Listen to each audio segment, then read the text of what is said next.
Shalom Aleichem.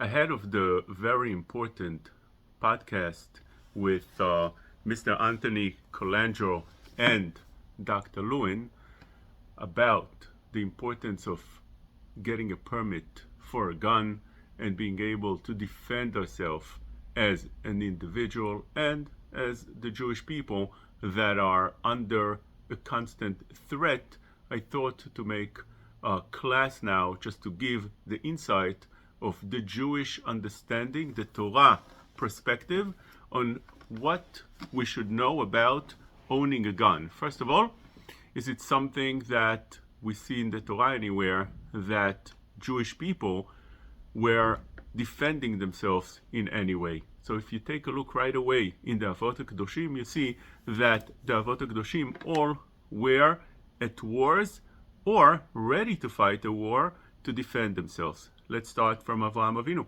Avraham Avinu went to fight a world war. There was a war between the 4 kings and the 5 kings, and Lot, the nephew of Avraham Avinu, was kidnapped. As soon as he was kidnapped, Avraham Avinu was told by Og Melech HaBashan that his nephew was kidnapped. Not that he liked his nephew so much, but still, you take one of us, he went to fight a war to save his nephew. And he went to fight a war not with too many people, but he saw it that that should not be that, as they call it today, Jewish blood should be cheap. No, you take one of us, you take a hostage, right away Avraham Avinu went to fight a war. Secondly, Yitzchak Avinu. Yitzchak Avinu was also on constant defense when they violated the wells, the property that Yitzchak Avinu have digged, and therefore he had to be always on the defense, making sure that he is protected. So therefore, later on, when Yaakov Avinu was dealing with Esav, we see that when he heard that Esav is coming to fight with him with 400 men, he prepared himself, says the Ramban, for 3 things. One of the things was lemilchama, for war. He prepared himself for tefillah, ledoron, to give him a gift and try to appease him, but also for a war. He prepared himself to make sure that he fights a war. And the midrash that the Ramban brings down says, Ma'asa, what did Yaakov Avinu do? Zinam mibifnim velbisham gadim levanim mibachutz. The arms were concealed. In other words, all the people of Yaakov Avinu had arms within their clothing, and outside they were wearing nice garments, white garments, to look as they want to peace with Esav. And they were ready for both things. If Esav is ready to be peaceful, they're greeting him with those beautiful clothing that they came with. But if he's really coming to fight a war, they are prepared. You always have to be prepared. And therefore, later on, he tells the brothers, at the end of in Parashat Vechi already, he tells the brothers that he himself, Yaakov, was able to conquer Shechem becharbi uvekashti, asher lakachti miyad ha'emori becharbi uvekashti. He took those with arms, with the sword and with the arrow. And Rashi explains over there that this was where after Shimon and Levi destroyed the city of Shechem, again for the same idea. The city of Shechem kidnapped their sister Dinah.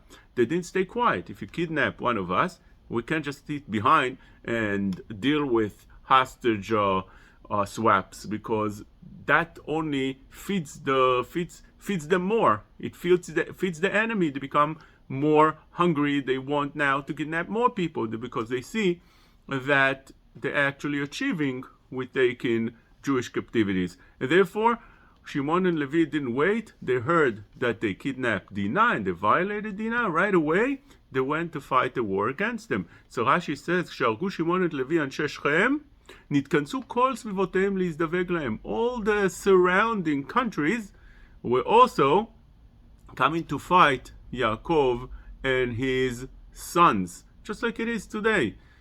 Not only that the Palestinians violated the Jewish sovereignty, but now all the neighboring countries, whether it is Lebanon, whether it is Yemen with the Houthim, whether it is Iraq, and of course Iran, and so on, are gathering together, want to fight Israel.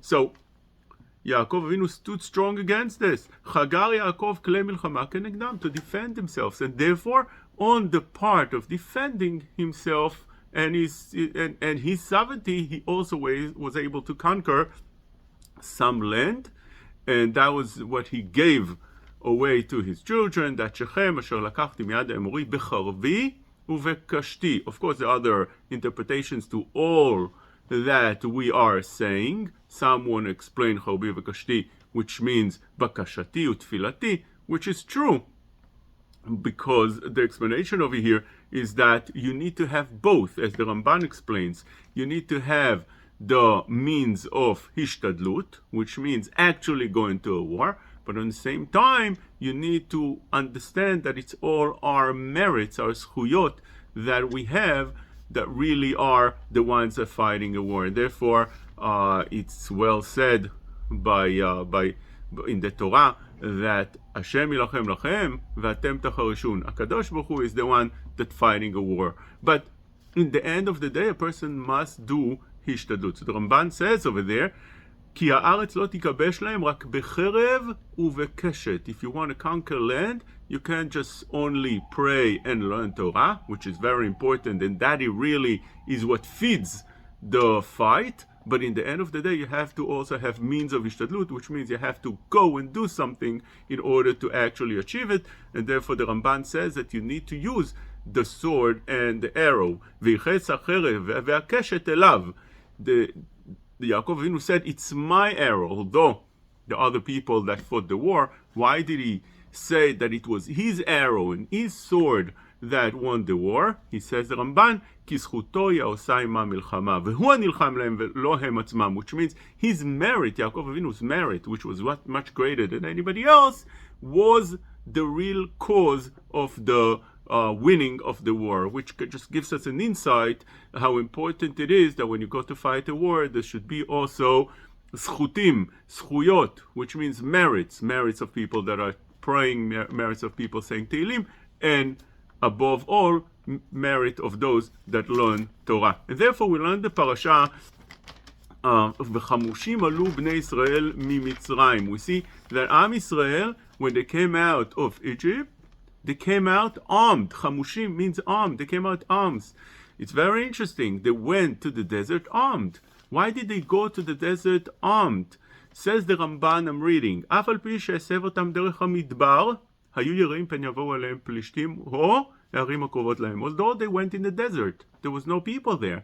Still, Am Yisrael would be afraid that maybe neighboring countries, neighboring people, and nations will come to attack them, whether it is Plishtim or other nations that are surrounding. They were scared that they would come to attack them, and therefore היו חלוצים כמו היוצאים למלחמה. Therefore they came out prepared, armed, knowing how to fight a war with all the ammunitions needed. And second insight the Ramban tells us, which is very important, יש אומרים שיצא ביד רמה, שיצאו ביד רמה ולא הלכו בקדמות עבדים בורחים. They came out, HaKadosh Baruch Hu wanted them to come out armed in order not to look as slaves that are just running away and escaping.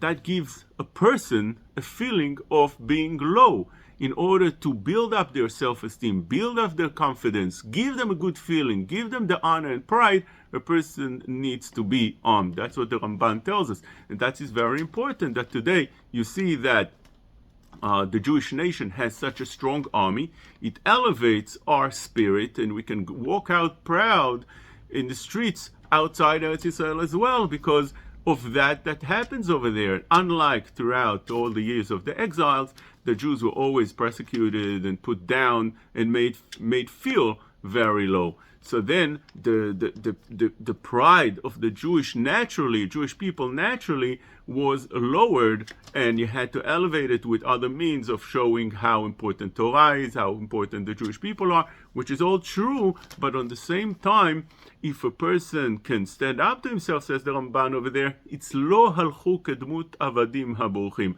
A very important aspect that one needs to realize, that you have over here few ideas when you have a permit to own a gun and be able to protect yourself, and that is that, A, you don't look like a slave, you don't look like a neb, you don't look like somebody who can't defend himself, you don't look like somebody low.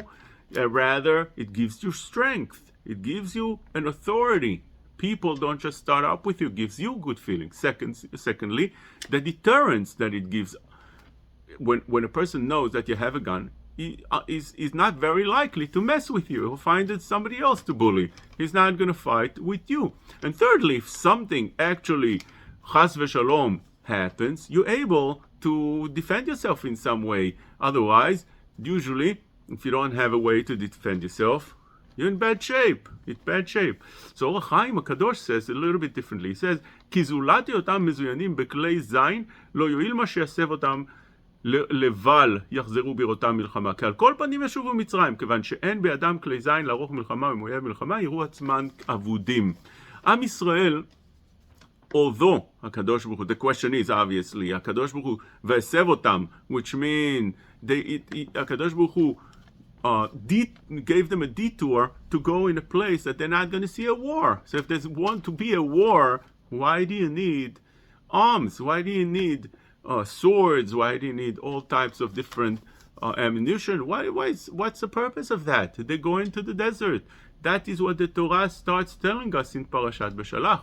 And the answer, says the Or HaChaim HaKadosh, is that even with all that, just the fear that they are barehanded and they can't fight the war, that itself will cause them to come back to Egypt, and they're not going to take a risk, although there's no wars where they're going. But you never know. Just the feeling that you feel unprotected and not able to defend yourself, that itself a cause, says the Or HaChaim HaKadosh, to make them want to go back to Mitzrayim. So if you take a look, for example, where does it say in the halacha that a person should be able to have the means to defend himself? It says in the Gemara in Sanhedrin Samech Bet, Haba leorgecha, hashkem leorgo. And this is a concept that we found many times in the Mefarshim as well, and the Poskim as well. Whoever comes to kill you, you are obligated to kill him before he attacks you, which means the morality over here is you're not allowed to let others hurt you. And the idea is very simple. Even if a person wants to take a risk, it's not your body. Our body and our soul, ourselves, was given by HaKadosh Baruch Hu, and it belongs to HaKadosh Baruch Hu. There's a lot of implications to that as well that I wrote in my Sefer Shaf V'Yativ. This is the Sefer over here. I wrote about this in length. First of all, it's a machloket, but I wrote about this in length, about the idea that our body doesn't belong to us, so therefore we can't just do things that would hurt, damage, or cause the body to deteriorate. For example, a person is not allowed to smoke because that hurts the body, that kills the body. A person is not allowed to constantly be involved with eating unhealthy and not exercising. It's something that we all know that has bad effect on our body. So one of the things that you're not allowed to do is be at dangerous places. Today, every place is a dangerous place without the ability to save yourself in a situation that you'll have to defend yourself. And that is the reason that a person should apply to have a permit for a gun. Haba leorgecha, ashkem leorgo. If you take a look in Nach, in different psukim, for instance in Tehillim, it says many places about the importance of having the ability to defend yourself with arms. For example, in Tehillim Kuf Memtet, it says Romemot el bigronam v'cherev pipiyot beyadam. Although you are supposed to pray Romemot el bigronam, praise HaKadosh Baruch Hu, with your throat, with your mouth, with your voice, But on the same time, cherev pipiot b'yadam, they held the sword that was sharpened from both sides. Another place that we found is in Shir HaShirim. Ine mitato shel Shlomo. Here's the bed of Shlomo. 60 giborim saviv la migiborei Israel. There were 60 of the giborim, the strong people of Am Yisrael, surrounding it. Kulam achuzei cherev. All of them are holding swords. Bilumadei milchama. They knew how to fight wars. Ish charbo el yerecho mipachat habalelot. They all had swords. And now the Gra over there explains very interesting. He says the following: המלחמה צריך עצה וגבורה וכלי זין.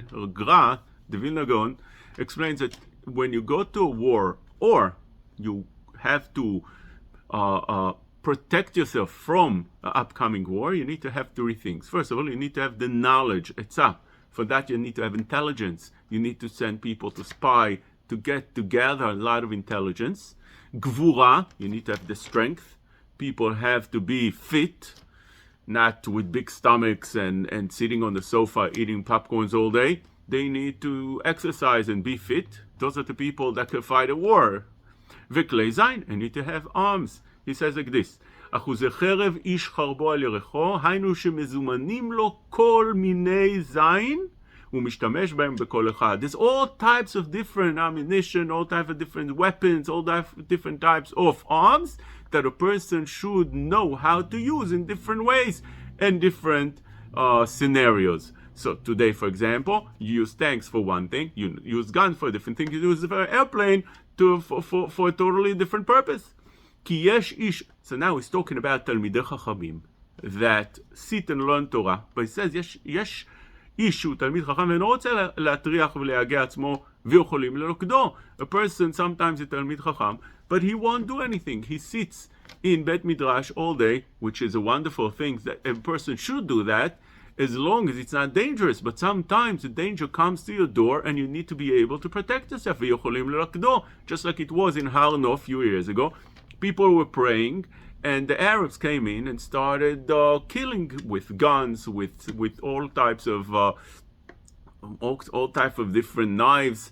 They weren't able to defend themselves. If people like that, besides learning and davening, are able to defend themselves, they have a gun, that would save lives. לכן אמר שני דברים שצריך הדיין להיות בקיא בהם.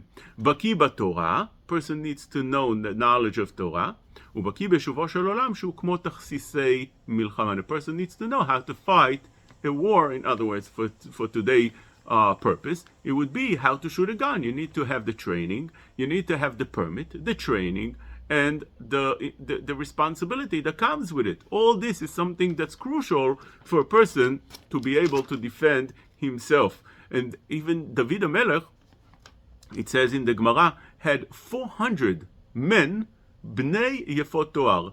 Bnei yefot toar. They were born from yefot toar. Now, yefot toar means that the mother was not Jewish originally, and she went through the process of whatever it's called in the parasha of Yefat Toar. But the idea of those 400 men that they look not Jewish, which means they look more tough and ready to fight the war, and they had the look of a goy. What's the purpose of that? The Gemara says in order to cause the enemy to be fearful.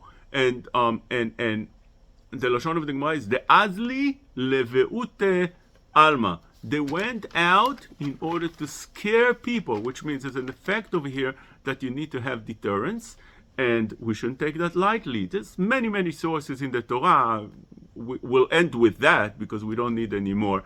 But one of the questions that one might ask is, isn't Torah sufficient to protect a person? We just saw the Gra that says you need to have both. But the Gemara in Baba Batra, Daf Zayin, Amud Bet, says that Talmidei Chachamim אינם צריכים שמירה. Talmidei Chachamim are good enough without any protection. They are protected just by a Kadosh Baruch Hu taking care of them. They learn Torah, they're on a high level, they don't need all that. That is something that we find that, interestingly, in the Gemara that continues and says, Ani choma v'shadai kamigdalot. Ani choma, says the Gemara, zu Torah. Torah is a wall, just like a city has a high, efficient wall. that is a Torah. Torah is a wall that protects you from anything. Veshadai kamigdalot, elu talmidei chachamim. Talmidei chachamim also are like towels that are very tall and are protected. Therefore, the Gemara says, "En talmidei chachamim tzrichim shmira." Talmidei chachamim don't require any types of shmira to be protected in any way, because the Torah itself protects them. So therefore, that's sufficient. So isn't that enough just to sit and learn Torah and not worry about anything else? The answer is the Chazon Ish and the Dibrot Moshe or Moshe Feinstein bring down that although that is true, but it's you have to understand the Gemara, what the Gemara means. The Gemara means over here that when you have to charge people taxes for the purpose of protecting themselves, building a wall and having guards, so Talmidei Chachamim are exempt because the Torah protects those Talmidei Chachamim, which means in relativity to other people they are more protected, so therefore they are exempt. But of course they have to do everything in order to protect themselves and to behave according to nature, not to let go of those means of self-defense, because then they become vulnerable and they'll attack them. And we see that that many times the Talmidei Chachamim are being attacked, and therefore they must do everything they can in order to defend themselves. That's how the Chazon Ish and the Dibrot Moshe explain. For example, also there will be a nafkamina. Let's say that the other balabatim, those that are not Talmidei Chachamim, those are not Torah scholars, would say, you know what, we are not paying your share. Each one is paying his own share. You don't want to pay, we're not going to do it. So therefore, in such a scenario, the Talmid Chacham would have to join the expense of building a wall and buying and getting guards, hiring guards, and so on. So we see that everything has to be put in perspective. The big idea is that us as Jewish people, that there is a constant threat, and the threat is just growing. And especially if you live in America, we never knew such times that there's such large quantity of immigrants, illegal immigrants, that comes from Arab countries that don't mean good for the Jewish people. We need to be able to protect ourselves in every possible way. If they know that most of the Jewish people, a large amount of Jewish people, have guns, of course, with a permit, of course, according to all the legalities, of course, it needs to be done according to the law. But if they know that you have means to protect themselves, they're not going to do things so quickly. They think twice and three times. And so is not necessarily those people that mean to harm us just because of our religion, but also because it became crazy around here. Just so many people, just